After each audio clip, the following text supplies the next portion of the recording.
I'm very pleased to introduce Ashley Capps, and we're going to do a brief bio of him. I'm very excited about this speaking arrangement. He is off the cuff, chairman of one of my favorite festivals that Knoxville holds annually. So Ashley Capps is one of the foremost concert promoters and festival producers in the United States. He began promoting concerts in 1979 while finishing his major at the University of Tennessee. In 1991, Mr. Capps founded AC Entertainment, which began promoting concerts in the Southeast and would eventually go on to found the Rotary Music Festival and Arts Festival and other signature events throughout the United States. In 2009, Mr. Capps launched a multi-faceted genre-defining Big Ears Festival, which takes place every spring in his hometown, Knoxville, Tennessee. Big Ears became a 501c3 in 2016, and Mr. Capps currently serves as both its executive and artistic director. Please welcome Mr. Ashley Capps.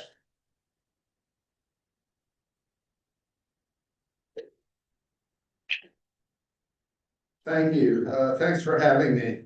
I think my major reason, I could talk for the entire afternoon as people know me well. That's I'm setting a timer so that I don't. Well, thank you. Hook me or something. That will be helpful. So we will talk about Big Ears. I'm curious, how many of you have been to Big Ears? At least one of them or something. Oh, that's a lot. That's great. Well, we'll get into Big Ears, but walking over here, our office is in the Riverview Tower, and walking down Gay Street today, I had this sudden memory, a flashback, if you will, to it was either late 2002 or I think it was late 2002 because the Tennessee Theater was still closed for renovation, and I was walking to meet some friends. Or actually some people I'd never met who were getting ready to open the Orange Peel in Asheville, North Carolina. And I was walking down Gay Street, and Gay Street was very, very different then. And it's kind of interesting to think about the context. There was almost no vehicular traffic or people along the street. It was like 2:30 in the afternoon, maybe 3, plenty of room to park on both sides of the street. And, so I'm walking towards the old city to meet at the Java shop, and this car is pulling up, going really slow next to me, kind of wondering what's up. And they pull over to the side, and this woman rolls down the window, suspect she wants directions, but she just looks at me and says, "Can I ask you something?" And I'm like, "Sure." She's like, "What happened here?" This is like a ghost town. And it was. And it's kind of amazing to think that that was only 24 years ago, and how much our city has changed. And at the same time, I found myself, as we walked past the Tennessee Theater, thinking about 1996, when Jim Dick, who owned the Tennessee Theater, was divesting himself of his radio empire, which the Tennessee Theater kind of had wrapped up, and he wanted to sell the Tennessee, or he wanted to give the Tennessee Theater actually to the city of Knoxville. They refused. He then wanted to give it to the University of Tennessee. They turned it down too.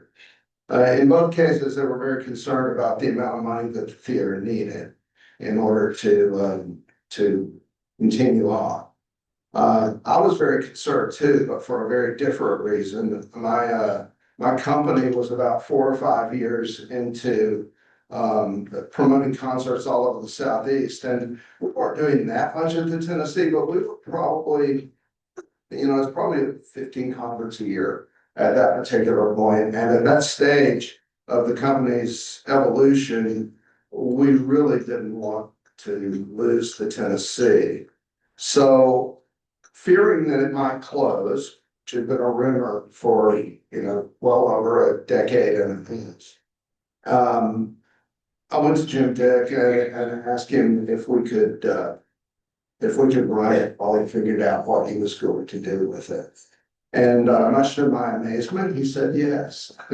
And so my company, which at that point there were four of us, took over the operations and management of the Tennessee Theater.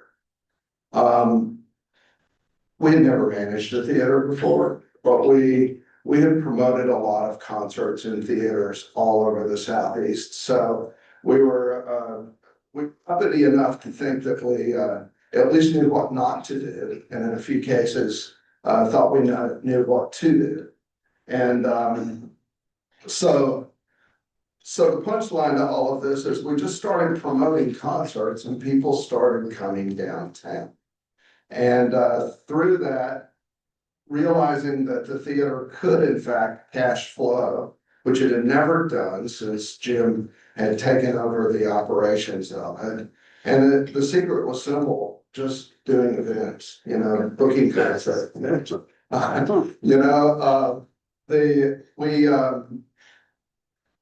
The viability of the theater became a little bit more apparent.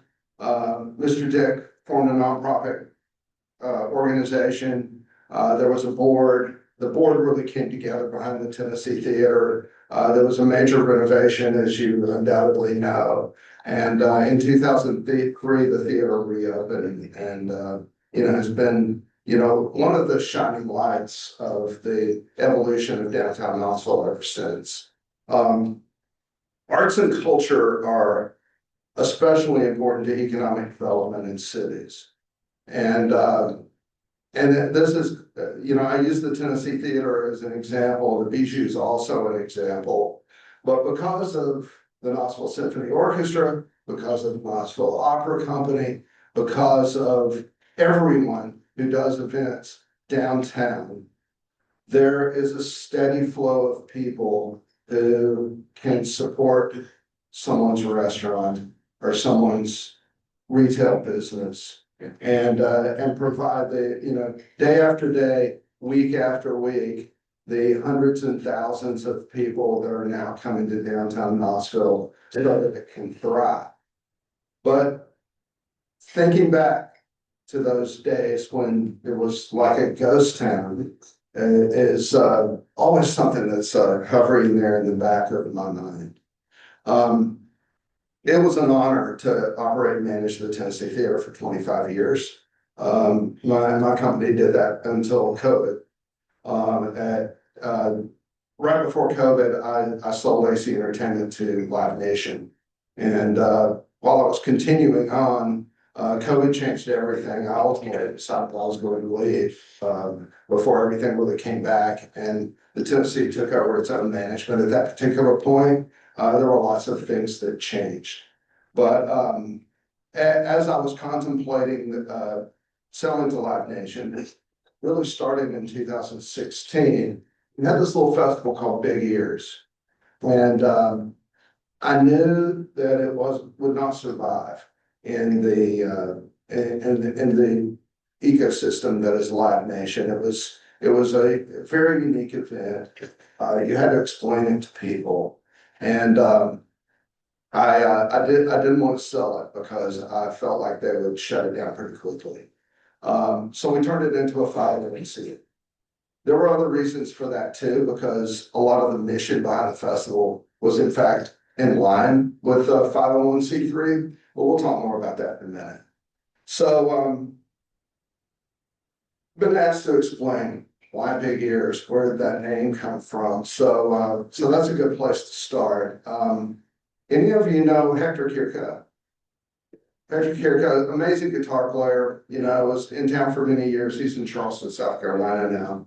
But Hector's a good friend. And, back in the days of Ellen DeRoos, which predates all of this, he developed a nickname for me, started calling me Mr. Big Ears. And it was because I like music so much and I was so tuned into so many different kinds of music. But it's also a term that is used in the industry for somebody who it's used in various ways. Sometimes it's a very astute recording engineer, has really sensitive to the recording process, is someone who has big ears.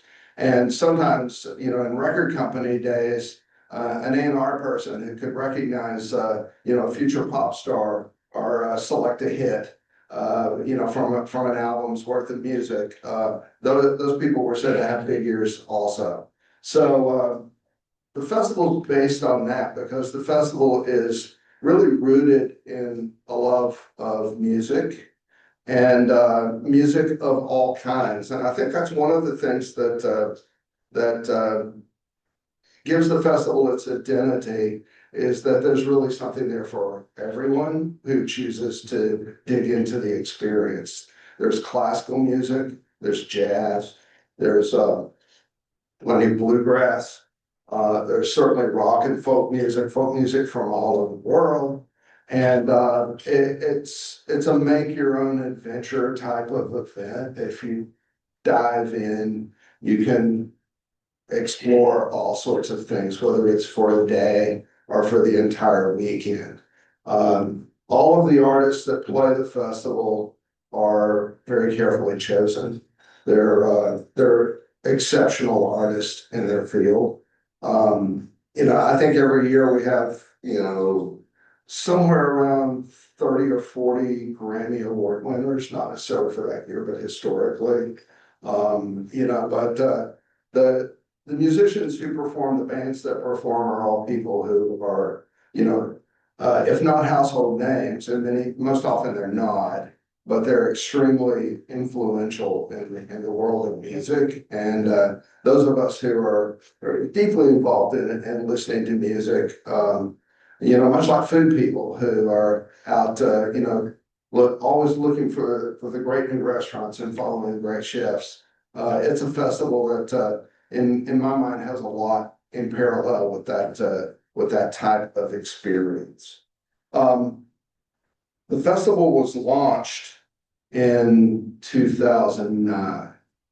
And this goes back a little bit to the theater business. So after the Tennessee reopened in 2003, the Bijou closed after years of struggle. It was closed for about a year or two.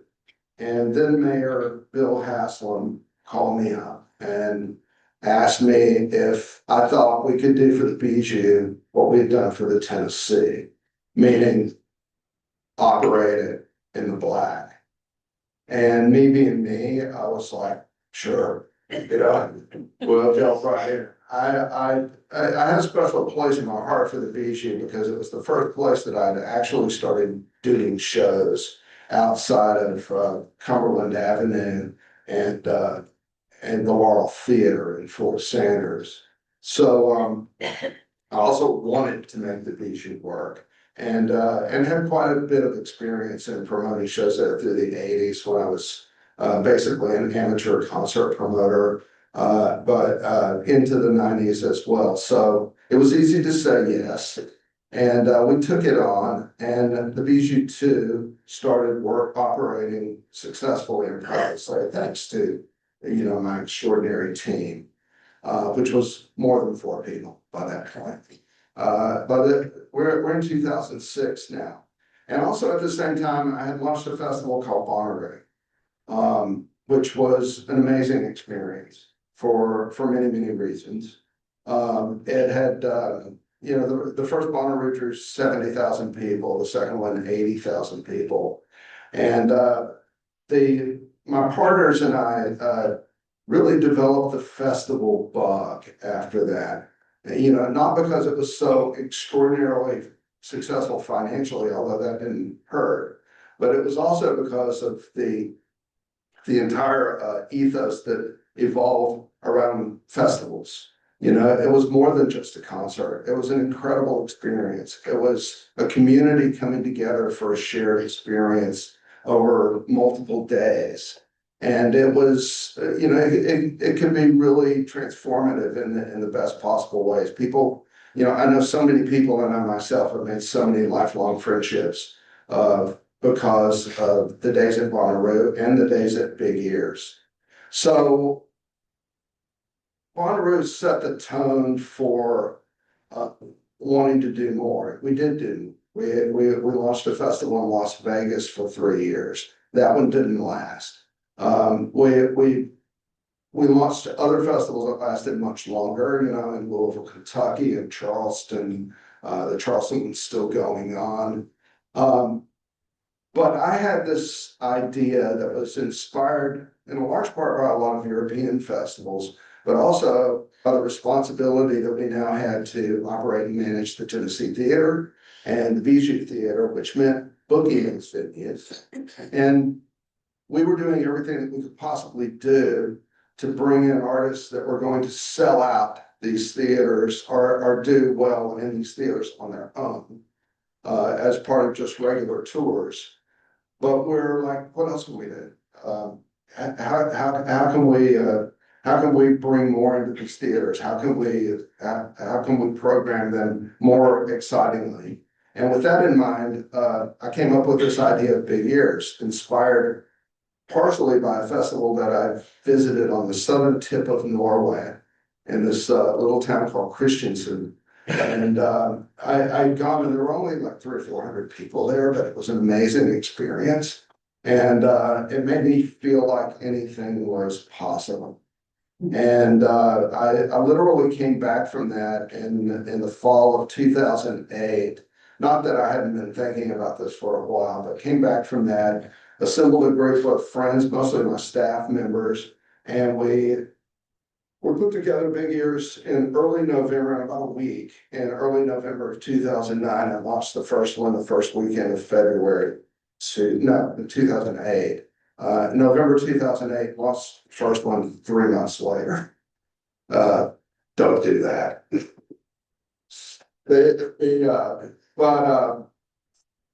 You know, so it was not successful. It was not really unsuccessful. It was a lot of work, and it broke even.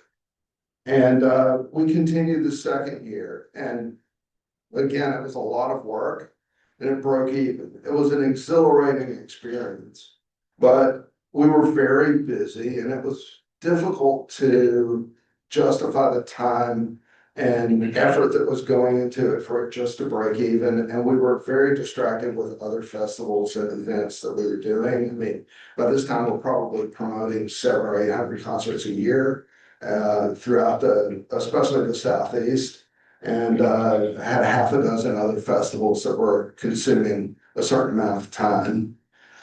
So I'm running out of time already.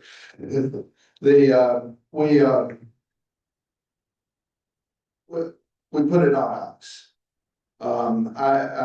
We've been very involved in a festival in Asheville, North Carolina called ModeFest, and it was in the fall. By the time I came back to that, I was in kind of the same cycle that I was in, except suddenly the Easter and we couldn't get the venues. That's the punchline. I hadn't planned far enough ahead. We couldn't get the venues, so we didn't do 2011, and then we didn't do 2012, and then we didn't do 2013. And then I came back from ModeFest in 2013 to a call from Madeline O'Hara, who was mayor at that time. And she's like, there's someone that wants you to bring back Big Ears, and they're willing to help do it financially. Would you like to have a meeting with them? And I was like, yeah, sure. And this somebody was the Aslan Foundation, Jim McDonough in particular, Jim and Lindsay McDonough. But the Aslan Foundation as a whole, and their interest was, you know, those first two festivals had gotten write-ups, really incredible write-ups, in the Wall Street Journal and the New York Times, the Rolling Stone, various other publications, and they're like, "This is good for our city. This is something that deserves the opportunity to evolve and develop, and we want to help you do that." And I never had an offer like that before, actually. It was an incredibly transformative thing, and we took off in 2014. So I'm gonna let you all ask questions here in a minute, but what's happened since 2014 has been a really extraordinary experience. It's a small festival. It's a small festival by design. This year, I think we'll probably hit 9,000 or so people per day, maybe closer to 40 over the whole weekend with the free events for the entire weekend, but it's usually, per day, it's about 9,000 people. It was 8,500, 8,000 last year. It was 800 the second year of the festival. So it's grown like 15 or 20% every year. It fills up the downtown hotels. If you talk to Rick Dover or the Patels at Hyatt Place or the Embassy Suites, it's become the biggest weekend for hotels in Knoxville. Not necessarily the biggest night. I will say, there's always UT football, but in the case of the big years, people are not coming in for 1 or 2 nights. They're coming in for 4 or 5 nights. People are coming from all 50 states. It's usually not all 50 in any given one year. It's usually about 48 or 49. We kind of have this funny thing trying to get people out of Idaho and Nebraska in particular. I'm not sure what's going on there. But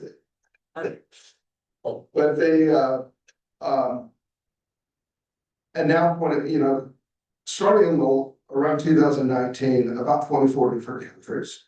People literally come from all over the world. And it has just continued to evolve steadily year after year. We're now faced, I think, with what's an extraordinary opportunity for our community. And we're as we evolve beyond doing it being just a music festival. Well, I should speak to who's coming, shouldn't I? Yes. Okay, who's coming? They're not only coming from 50 states and 24 countries, but this is not like the Bonnaroo audience. This is not what people often think about as a stereotype of a festival audience, for instance. The average age of this audience is early 40s, right around 43, according to our surveys. They're extremely highly educated. And there are many entrepreneurs and tech people. Our board, which is now expanded to reflect the makeup of the people who are coming to the festival, includes, for instance, Alex Rogopoulos, who is one of the inventors of Guitar Hero, the video game, and is now with Epic Games out of North Carolina working at Fortnite. I don't know if you know that world or not. I'm a little old for it. I kind of know what it is, but there's a lot of very influential, very accomplished people that are part of this audience. They're big music fans, but they're they've got their own projects going on. It's pretty interesting to meet them and learn more about them. In addition to that, we're now experiencing people from the music industry all over the world who are coming, on scouting expeditions or just to meet with each other. It's becoming, we're developing almost a conference aspect to the festival. This year, we're doing it with an intentionality that we haven't before. It's evolved organically up until this point, but literally, programmers and producers from the Sydney Opera House in Australia, from Istanbul, from Morocco, from all over Europe, Japan, from China, from Brazil, from Mexico, and certainly all over the United States, are converging on Knoxville during this weekend because of what it represents to the cultural world in general. And now record companies, various platforms, streaming platforms, various tech organizations that are associated with music. We've got a lot of conversations going on. It's an extraordinary time. it's also lightning in the bottle. I could never, this has all evolved naturally from the ground up. If we'd set out trying to do this, we would have failed really early on. But I think the strength lies in that fundamental base that it now has as it continues to evolve. And it's going to be exciting to see how it develops. This year, we're outpacing any previous year by a substantial margin. Even at a time when the industry itself, the performing arts industry is kind of struggling sometimes to keep its audience, but we're currently up 15% in sales over last year, which is basically the curve or the straight line of that we've had ever since the very beginning. It's amazingly consistent if you plot it out on the graph. So I'm going to shut up now because I'm really interested in your questions, but we will show a video really quickly just to kind of set the.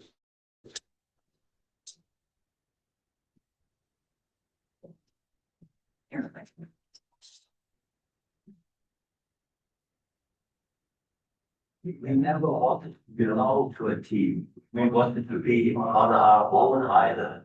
That was the driving force.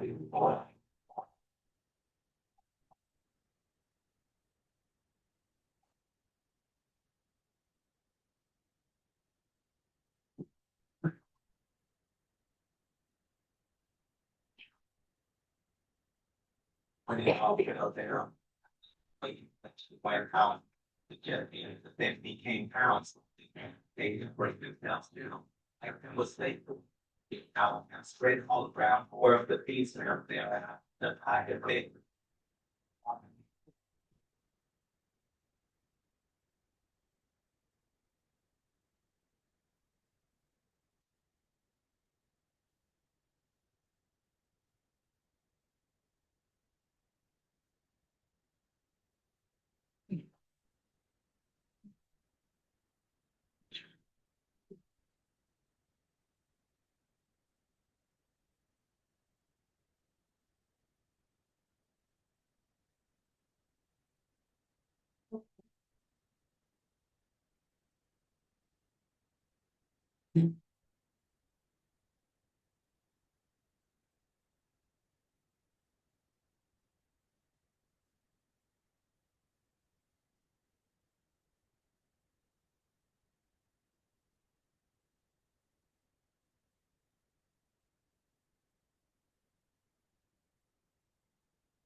Well, it's. I hear it's. That's the real key. But so Ashley said he prefers questions, right? Yeah, just want to say, I think you have the coolest job. And if I didn't have to have a day job, we followed the David brothers since '06. Just wanted to say thanks for bringing them to town again. So we, yeah, we follow them all over. So if we didn't have day jobs, we'd be. Is there a group, and I know it's probably hard to name one, but in the last couple of years, because you've done this for so long, that were maybe under the radar that you were really excited about exposing to this community, and that, to your point, that big year that you think, man, this group is already so talented that people are just. Oh, there always is. Whenever I get asked that question, my mind goes blank. And I don't know why. I should think about it before I come because I always get asked. I'll tell you what I'm looking forward to this year, and it's largely because I just saw the show last week at the Fox in Atlanta. But David Byrne's concert is amazing. Yes. It's just like, it's one of the most joyous celebratory things that I've seen in a long time. And I'm really looking forward to people experiencing that because I think we need a little joy and celebration at this particular time. It's beautiful to experience that. Colin? I just want to ask, how do you talk a little bit about your curation process and how you select these people that get to come to this festival? I'm sure you have far more people that want to come, like artists that want to come, than you have room for. It gets bigger and bigger every year. In fact, we've had to basically say, I would say there's probably almost 1,000 people that wanted to come that aren't, or artists or bands or whatever. It's amazing the demand. The curation process is very unscientific. I'm first of all, I'm a fan myself, so I'm always listening and trying to keep my finger on the pulse of what's going on, both for fun and for work. I know a lot of artists, so there are a lot of ideas that are coming at us. I think that's part of the secret sauce of the festival is that it's not all my ideas. It's really a melting pot of many ideas that come from artists themselves, from fans, and the key part of the process ultimately, although I don't even start out thinking about this, is how to have the diversity that the festival's reflected from the very beginning. So at some point, I start thinking, is there any bluegrass? Where's the hip hop? And some years it's stronger than others. But just trying to keep that the multi-genre aspect of the festival alive, but also in a way that makes sense. So behind the curation, there's certain affinities, where certain artists belong together in some way or another, even though it's not necessarily evident on the surface. So there's all sorts of factors go into it. It's it's really a never-ending process. I drive my staff crazy, and there's actually probably a couple of dozen new additions that are going on because we've got space for them and we need them, and we're looking at activating the town in a way that we've never done before, which opens up some other possibilities. So we'll see, but in some ways, there's so many conversations going on about the festival that each festival just becomes kind of a snapshot of an ongoing process. So we're already talking about 2027, for instance. I think we've got time for one quick question. Frank? Ashley, I want to thank fellow music junkie. Judy and I moved here 50 years ago, and I brought plan tickets already. Awesome. Talk a little bit about fellow groups, because when I first moved down here, I hadn't found it. And then I saw Junior Walker and the All Stars and Leon Westlaw. Tell a little bit about that story, how that came. Well, Rouge was a club in the old city. It was where the melting pot is now. My friend and partner at the time, Peter Calendrusio, had the idea that the old city was the future of Knoxville. And I was a fledgling concert promoter at the time. I was totally doing it as a hobby, but it was more and more taking over my life. And so Peter came to me and said, how about opening a club?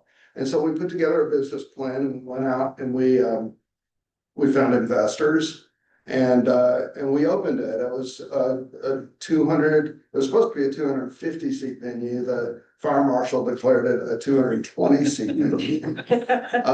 That was problem number one. But it came at also, it was great luck because it came at a really special time in the music industry as a whole. So that it was before money had become such an issue, before things had become so expensive. That it was just on the cusp of all of that. But at the time, we're able to bring, with Marcellus and John Prine and Leon Russell and John Claughlin and all of these amazing artists were able to come in and play in a 220 capacity room. And, Garth Brooks played there twice, once before his first record came out, and then shortly after his first record came out. He name checks the club in one of his songs in the mid 1990s. But yeah, it was a time when the old city was really just getting started. There was Annie's across the street. Frank Snowden, the late Frank Snowden, sad to say, had opened Manhattan's. And there were a few other small businesses in the old city that were trying to make a go of it. And, it didn't last. This was a time also when Knoxville had imposed an 18% tax on tickets, which was, very difficult. But yeah, it was actually my graduate school. In all seriousness, the most important relationships that I had early on in the music business, I made at Ella Cruz, including the first band to say, yes, we will play Bonner Road, was a band that I worked with, like 12 years before at Ella Cruz, and it continued working with. So, the one thing about the music business, and this goes back to the curation of big ears and so on and so forth, it's like so many businesses, it's a relationship business. And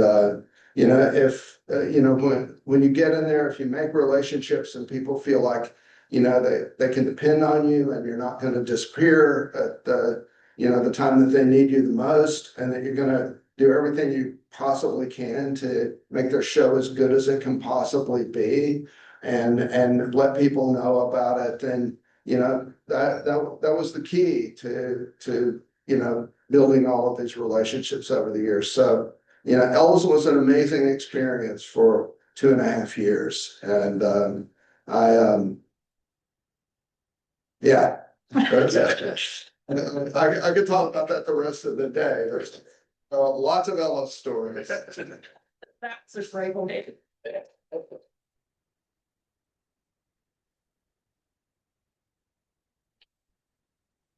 Thank you very much. Music is a gift, and thank you for bringing a lot of that magic to Knoxville, Ashley. Ashley has already signed our book. Today it is The Escape Artist, and this will be donated to East Knox Elementary on your behalf. And Sarah, our other guest, has signed it as well. Thank you both. A few notes about next week. We'll be right back here for an evening party. It's a holiday party. Come festive. People are asking Meryl what to wear. Depends on where you're coming from. If you're coming from home, you can wear a cocktail dress, you can wear a suit, you can wear something sparkly, Santa hat, whatever you want. Coming from work, wear a Santa tie or anything. Just be ready to have a good time. We'll start at 6. There will be music. There will be people to greet you, and we'll have a cash bar.